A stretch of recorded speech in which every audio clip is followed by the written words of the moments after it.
So we're doing this, huh? We're doing it, man. All right, cool. So I'm Stephen Rios. Uh, And I'm Matt former, Graves. yeah, we're both former Texas A&M rugby players, Maroon members, and uh, trying out a little experiment, right?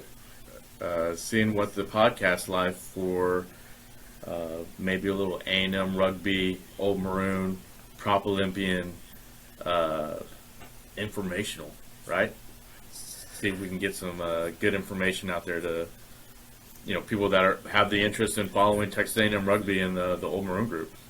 So, Yeah, so a few people know, like I'm in construction management, and recently I started a podcast. We've like 8 episodes in with a guy I met through LinkedIn and stuff. But anyway, so Rios had actually reached out to me and was like, "Hey, you want to do an Old Maroon podcast?" And I was like, "I guess so. Let's do it." well, I mean, And it didn't go exactly like that. It was like, hey, man, have you thought about doing one? And you're like, well, you want to do it with me? And I was like, well, I guess we're doing it. So here we are. So an hour conversation of talking in circles, I think it was. yeah, no, it was immediately, you want to do it with me? And I was like, oh man, yeah, I guess so. Let's do it. I mean, it was ultimately my idea. So, but you've been doing a really good job, or I feel like you've been gaining a lot of ground with your podcast through LinkedIn and everything. You've had like some pretty cool stories, and you've been connecting quite a lot with other Old Maroon, former A&M rugby alumni, both men and women that are in your industry. And I don't know, it just got me thinking, like, why don't we have one? Because I, in my business, work a lot with other Old Maroon members too, and so maybe it's just a way to connect us, everyone, together and learn more about like what other people do outside of rugby. Especially as alumni. We always talk about the Aggie Network. I mean, it's true, it works. I love working with other Aggies, and I love working with Aggie rugby people even more. So if there's a way to connect people more, why not? Let's give it a shot. So. Yeah, so for me, I think this is, just kind of the format of what I'm hoping this podcast turns into is it's going to be half maybe current news of what's going on with the current team. I know that it's Sunday right now after they just won the Red River Championship. Just beat the shit out of Texas. So yeah, 68-5. I think it's what the score was. So it's a big win. So just a little bit of current news, and then also just trying to help build a community again. I feel like we had a lot of momentum through some like national men's, U.S. Eagles national games. We had some big tailgates and some big get-togethers and Old Maroon weekends and all that sort of stuff. And I feel like COVID it changed a lot of stuff, right? And I feel like it killed a lot of the momentum of what Old Maroon was building. Yeah. So hopefully we can get some engagement with, doing some interviews with some Old Maroon people, some current students, try to bridge that gap and try to get, just kind of help get the wheels moving again. Yeah, and there's been so much that has changed in the last 3 years, the club itself, James is going, is leaving at the end of this year. Johnny Smith, our old, forwards coach, is now the director of rugby for A&M, and one of our former players or former teammates, Connor Mills, is taking over as an assistant head coach, and then a guy that he played with the Sabercats is taking over as the head coach, and I think his name's Luke, right? So, I think this gives a great opportunity to get to know those guys, right? Hear what Connor's been up to. It's been years since I've talked to him. Learn and meet Luke. Talk to James. As he's leaving and what his next adventure is going to be. Or whatever he's going to do. And thank him for really keeping the club going for the last couple of years too. It definitely wasn't easy through COVID, and he was still having 30, 50 guys out there still playing rugby. Where I know a lot of clubs, it just kind of fell in, and they're having to rebuild.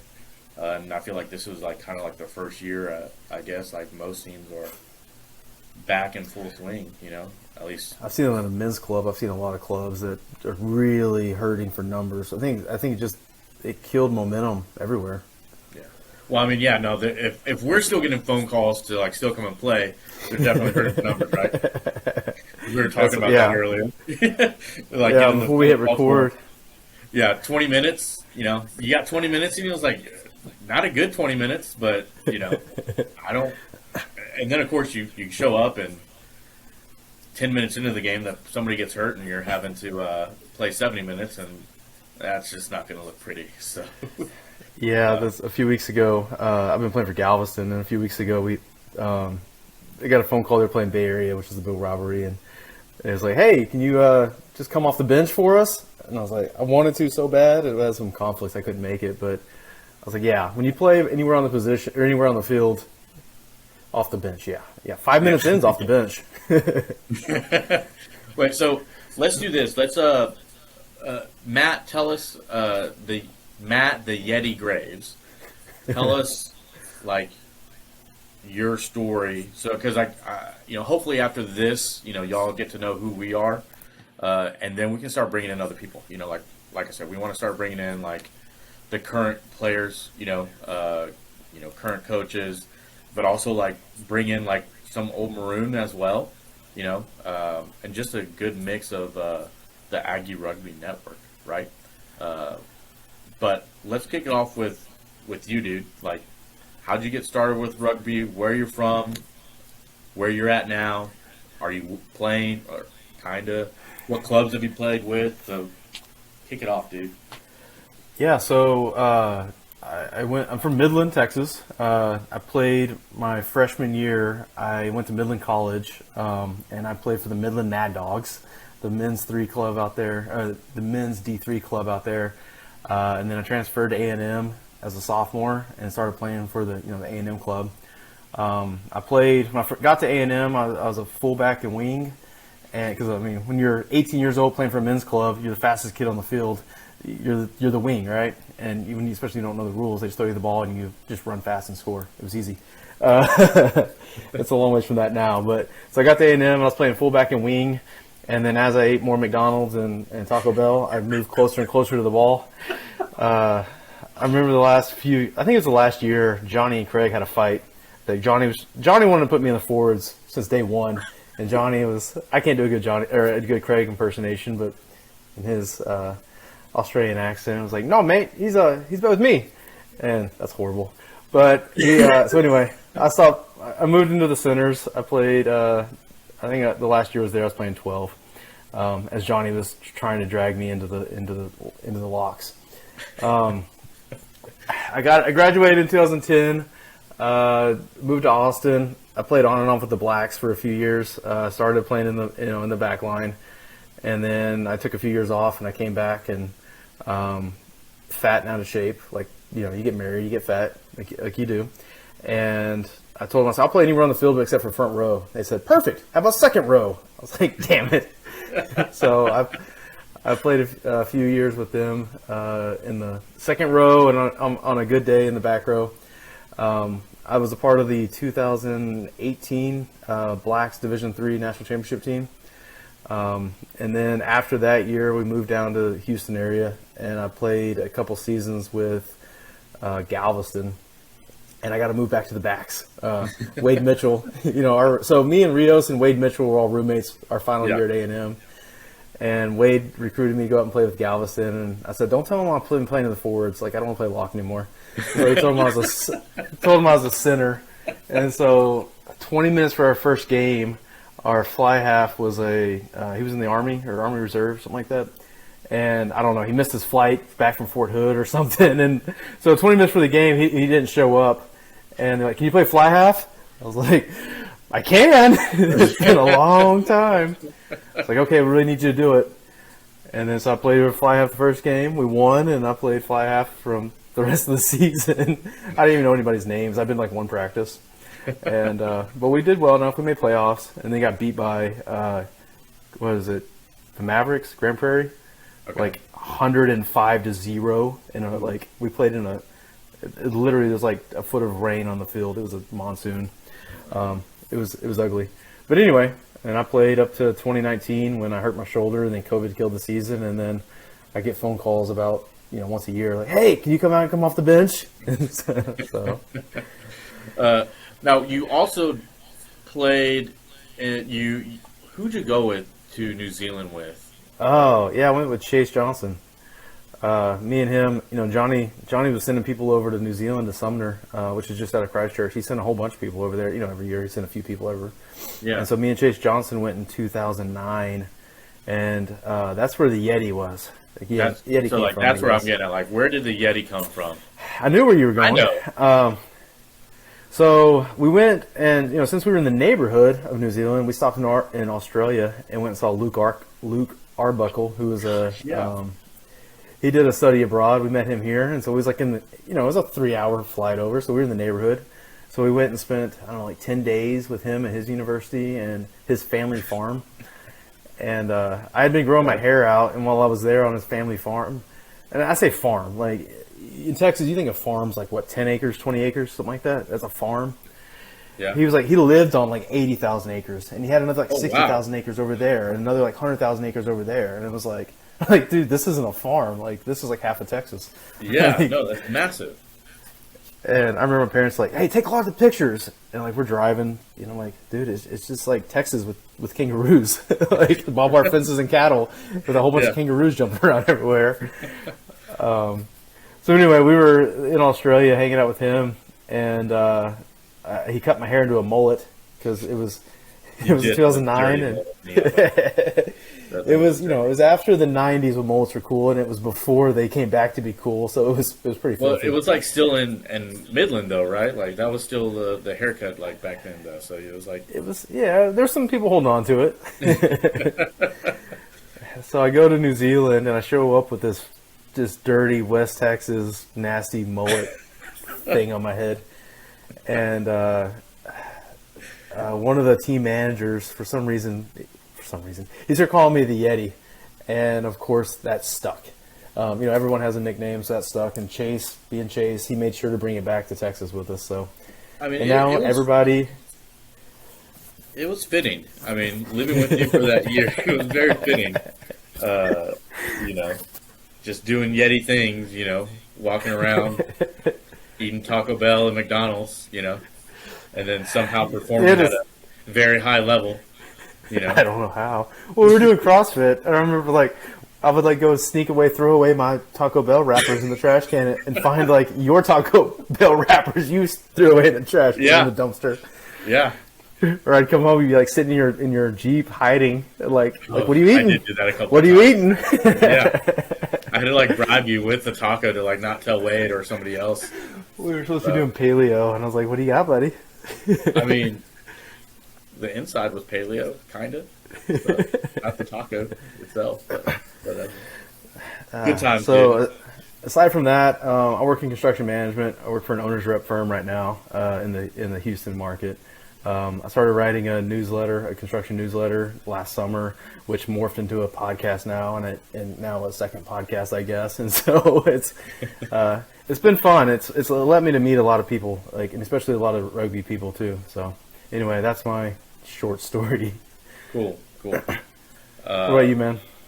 So, like I said, Stephen Rios. I'm from Fort Worth, Texas. I got wrangled into playing rugby my junior year in high school. There was a Dan Morgan from the Fort Worth men's rugby club. He was a substitute teacher, at all the Fort Worth schools, and he somehow rounded up 20 to 30 of us that never played before. But it was us, North Crowley High School, and Trimble Tech High School, I believe, and a little sprinkle of private school kids from Nolan. And man, he was just Dan being very Dan Morgan, if you know him. He's just a old school guy, and just go tackle the ball, and then just don't get tackled. And we were just a bunch of idiots overgrown big idiots that just manhandled a lot of like the teams that we played, and man, fell in love with it. And I think a lot of it was due to like Dan himself, but like the random group of characters he was able to bring together and form a team. I freaking love that. And so I played my senior year as well. And my senior year, though, Mike Cuidar was the head coach. And Mike was the father of Greg Cuidar, who was on the Texas on the A&M rugby team. A great player himself. I think he was a US U20 fly half or fullback as well. I think he was or All-American or something. I know he made one of those teams while we were down there. Anyways, so He's making movies now. he is making movies now. Good ones too. Yeah, Jake the Snake as well. But yeah, so when I got down there, or Mike was like, "You need to make sure you go talk to Greg." And so I went the freshman fall, Howdy Week or whatever. Talked to Greg, and he was like, "Come on!" And like, of course, like that first semester, I was like hesitant. I was like, "I'm gonna work on my grades," and then I was extremely bored, and I was like, "I got to go do something." And so in the spring, that's when I joined my freshman year, and then, as you know, you just didn't stop after that. That sophomore year, that was a special year for us, man. We just had a really, really close group of guys that connected, not just our age, but like the class underneath us and the guys above us. And we did really well. Went to playoffs that year, and we traveled. Had spring break. On the beach and stuff like that. Like where Propolympians was born. Man, like that. I think like just solidified like the reason why it makes us do this. Like this podcast. Like just the crest and the club and everything. Like continuing that on and like making sure that like what we do, is replicated or hopefully replicated, right? So, anyways, played all the way to 2010 because you get 5 years of eligibility at A&M Rugby, and Johnny and Craig make sure we utilize that. I got another year left in me. Oh, you do? I only played 4. Well, grad school, baby. So,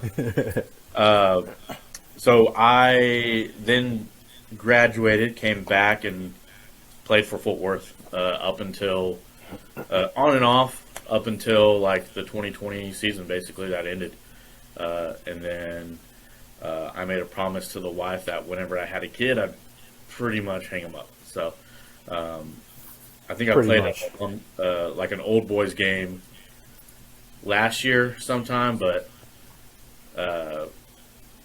I'll probably just save it for old boy games and old Maroon, weekends if I can.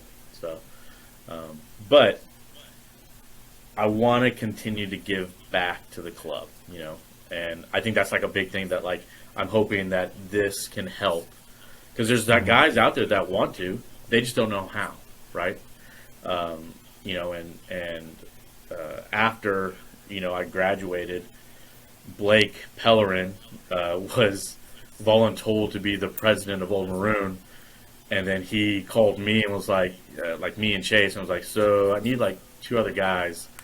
I was like, y'all are gonna be my VPs, and I was like, all right, let's do it. And so we I think we did a pretty good job at getting some things moving, with Old Maroon, and getting like reoccurring due paying members. We knew how to throw some tailgates, and like did some big fundraising.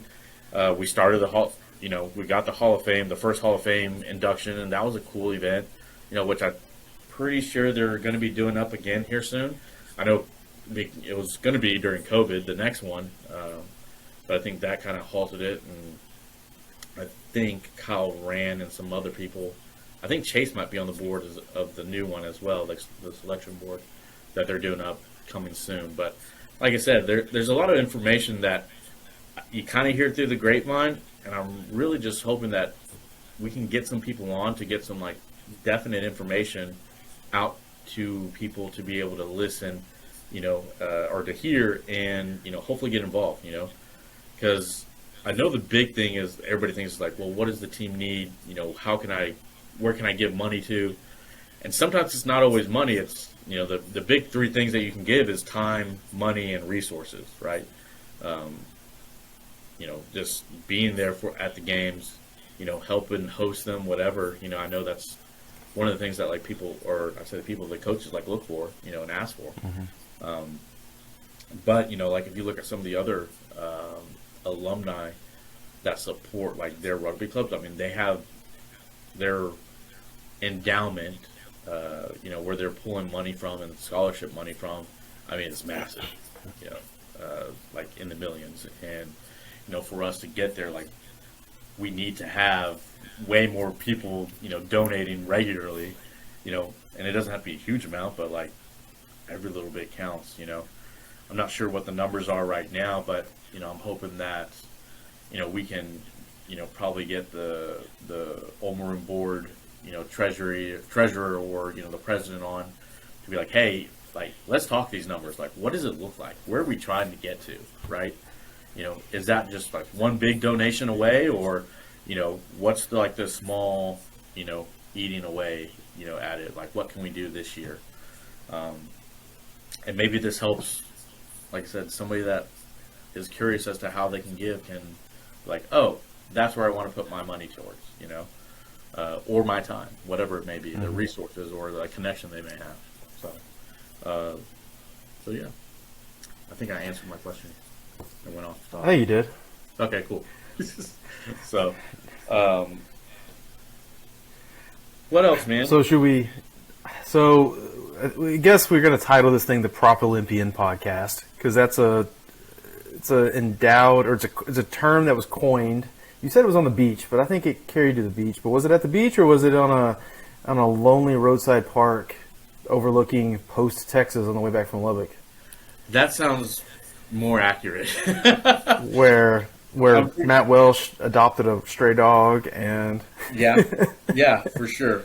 That's definitely like where it really grew, or where it was really born. I think there was one more Propolympian, like a mini Propolympian before that, but I think that was like, oh my gosh, like the Propolympians live, and like people are probably wondering like, what is a Propolympian? I mean, it's really just the most, athletic and fine-tuned, athletic machines in existence, and it's a good time. Is what it is. We'll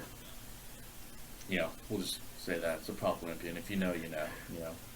We have to bring on the original one. We have to do a podcast with the original participants and relive the stories.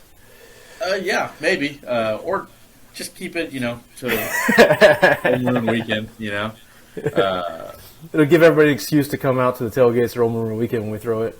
Yeah, that's for sure. And once I think that goes back to like why we do this is because like we just had an amazing group, in our class, and not saying that the other classes or decades or years didn't have that, but I think ultimately like everybody did, let's hear those stories. Let's, what other guys, went to New Zealand, like there's more than just you and Chase. Like I know Rutledge and Welsh both did. J-Dub did. I think Music and Ryan Marshall went. I think they did. Well, Connor Bertrand, Wade. And Wade did go. So like, there's a couple of years where like it was consistent, like probably like 5 years at least. And so I think I just saw like in our group chat that like the coach is now the All Blacks coach. Yeah. So when we went, I think it was the second year being the Sumner men's team. And I mean, everybody knows how great New Zealand rugby is, but like we were playing, the Sumner is like a beachside community. It's a suburb of Christchurch, and they just played in like the Christchurch Metro League. and there was like, I forget what it was, but there was like a Division One, maybe they called it Premier, but D1, D2, D3, and like all the way down to like, I think they like D8 or whatever. They had it so Sumner played in D2, D3, and then they had like a sort of like a social league type, like beer league type guys. All the guys that were retired and like didn't want to go to practice every night of the week, so they just show up on Saturday and hung over from Friday night and go out there and run around. And hell, they were playing better rugby than most of Texas college was playing, but they've been throwing a ball around since they were 4 years old. So anyway, we played on the D2 and D3 teams, and Scott Robertson, ex-All Black Scott Robertson, Razor Robertson, he was the coach that had just came in. I think he was like our second year there when we were there.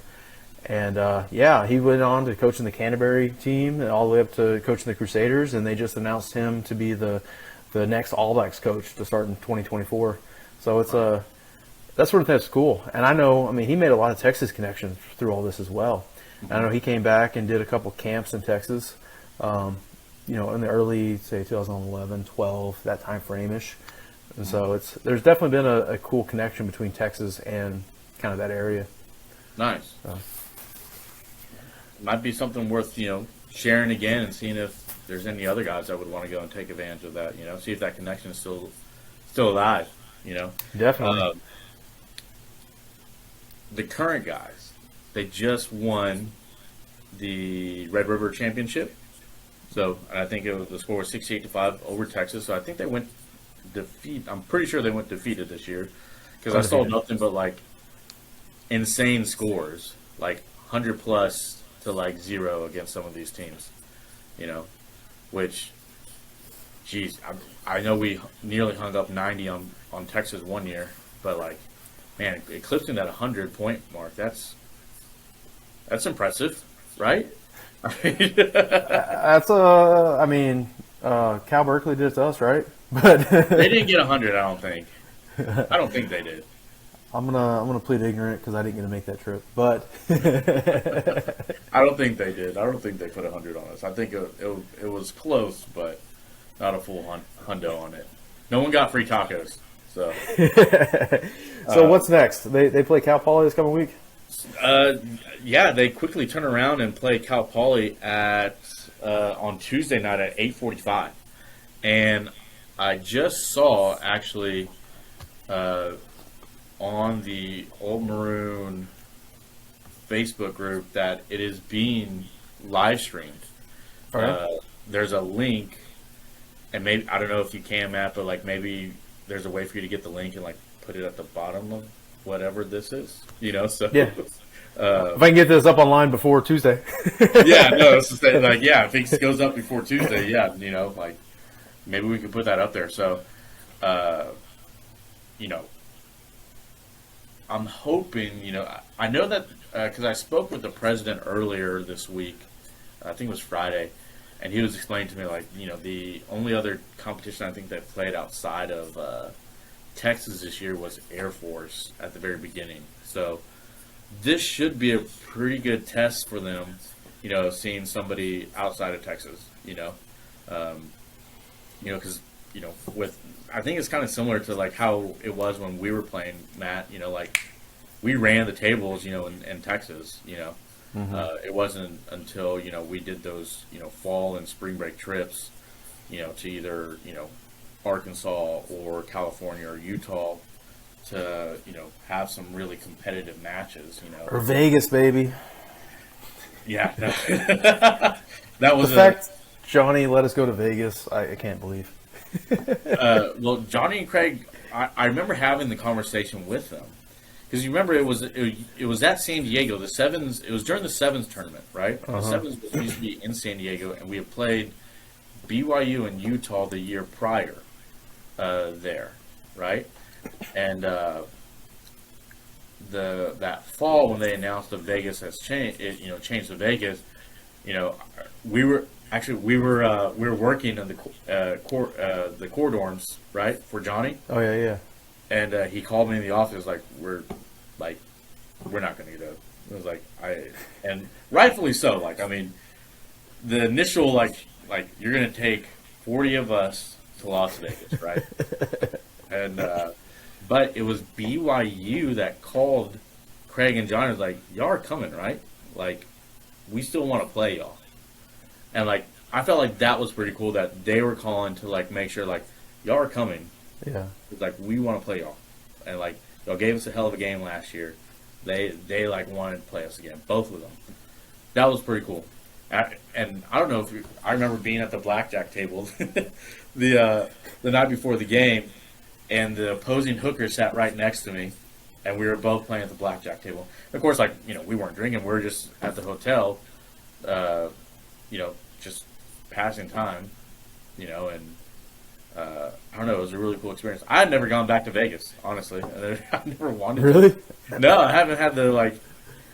There's been opportunities, but I don't know. Like, what other Vegas trip is going to be better than being there with 40 of my best friends, right?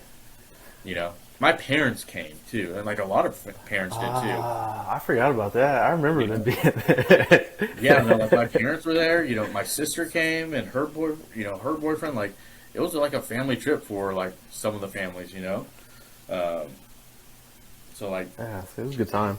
no, it was great. Like, I wouldn't have traded for anything. All of our spring break trips.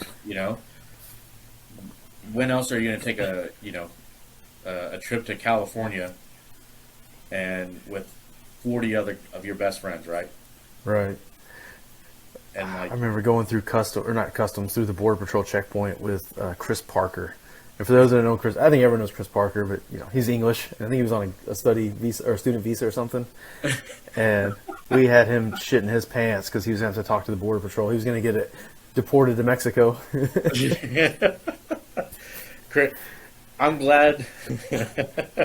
I'm glad we can all laugh about it now. But I remember like Chris like nearly dug a hole in that beach. He was digging back to England. Yeah, I think he almost did for, maybe we can finally like the Connor Bertrand and Chris Parker, wrestling match that happened on the beach, and where was it? It was outside of Santa Barbara, right? San Diego. I think we were in San Diego. Maybe at that point, I don't know. We were in a different hotel every night as we bounced up and down the coast there. But we were, but yeah, no. I mean, maybe we'll get Chris on here and have him explain why he lost or who won, Bertrand or Parker in that wrestling match on the beach. That'll be funny. So, getting back on subject, they play Cal Poly on Tuesday. We'll try to find the live stream link, get it on there, and then what's after that? They're moving on to playoffs. Yeah, no, they have playoffs coming up. Who they're playing, I don't know yet, but I'm hoping that we can speak to one of the players or one of the maybe the president or the treasurer on the team, and talk about like now what, like do they have the funds, like the playing rugby is easy, right? But it's the administrative part that's going to be difficult. Like now they won, okay, now they got to buy plane tickets, right? Now, are they flying out next week or the following week after that? Like who's going to be able to make it? Do they have the funds? What they have to do with the rec to, say, hey, now we put in a request to travel. Like it's a process that, the students have to do. Mm-hmm. Plus go to practice and all that other good stuff and class. There's classes too, yeah, I mean, where does, Old Maroon come in and help, fund some of that, or, is there a call, for Old Maroon to be like, hey, we need help. I know they needed help with putting up this live stream. They needed like so many, I think, donors or something to help make it to where it was free or something like that. So thanks to those that donated for that. But yeah, no, that's what I'm curious about is like, what's the current club needing and like what are they doing administratively, fundraising wise? Because I do know like they have to do a rec allocation, like a presentation to the rec to potentially get money as well, like every year, and that's either coming up or they've already done it. But they're not guaranteed to get that money. You know, they have to show numbers and everything as far as like what they've done to fundraise for the past year. Where they also get additional funds from to make their season happen. People don't know. I mean, the rec doesn't give them much money. We were both treasurers during our time. Yeah, no, it was like, I remember we got like $2,000 one year, and we got like the most of any club. And the next club was like lacrosse, and they got 1,000, and then archery got like $200. Like it changes every year. I mean, it just depends on their budget. I think maybe at the most one year we got like 6K. I think like it fluctuates between the presenters and like who's making those decisions, because I don't think it's just the director of rec sports. I think there's also like a student panel involved in it as well that help allocate that money out. So like I said, it's not. We should be appreciative of like what the rec does give to the club, and they do give a lot. But like the club can't rely on it either, because you don't know if you're going to get it next year. You can't bank on that, right? So this is where hopefully other people are able to come in like, well, let's find out what it is that like we need to operate, right? How much it costs, per player right now for someone to like pay for their dues. How much are and what do they get in their dues? If they do a fall trip, approximately how much is that trip? Where are they going? If they do a spring break trip, how much is that? And then you got to think like, okay, what you have probably a Sweet 16, and then the 8, and then the Final Four, and then national championship. So how many plane tickets are that? Is that what's the cost on that? And that's the tricky part about this too, is because you're building your budget. I mean, do you plan for how many trips you plan for, right? I mean, it's hopefully you go all the way to the finals, all the way to the national championship. But a lot of times you end up spending your whole budget just to make it through the regular season, and then it's like any playoffs, everyone's scrambling and having to pay hundreds of dollars out of pocket to go on these next trips, and that's can be cost prohibitive for a lot of players. Yeah, I mean, we are the true student athletes first, right? Like how can we bridge that gap though? As alumni, where can we find additional funds or ways or resources to not make that dollar amount hurt as much, and be more consistent, and closing that gap with other clubs that don't have to worry about the money, paying the coaches, because those coaches give a lot of their time, dude. A lot of time. It's something I didn't realize. I didn't recognize when I was 19 years old. But I mean, Craig and Johnny, they were out there. I mean, at least 2 nights a week, right? And then all day Saturday. That's a ton of time. They're away from their families, and I don't remember when we were playing if they got a stipend or not. But if they did, it wasn't nearly enough for the time and effort they put into it. Definitely not, man. Like I mean, and they put it, dude. Because you weren't a back, or you were a back. You weren't doing the morning, scrum practices that Johnny had us do, at 5:30 a.m.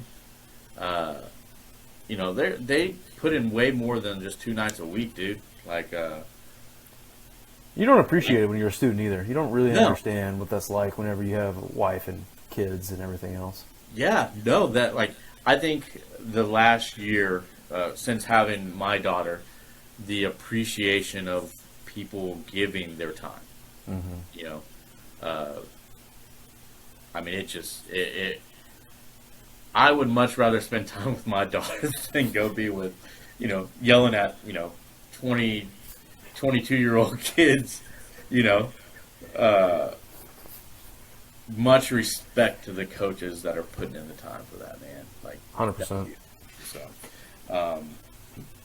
So yeah, we're doing this, dude. Thank you for giving this your time to be able to do this too.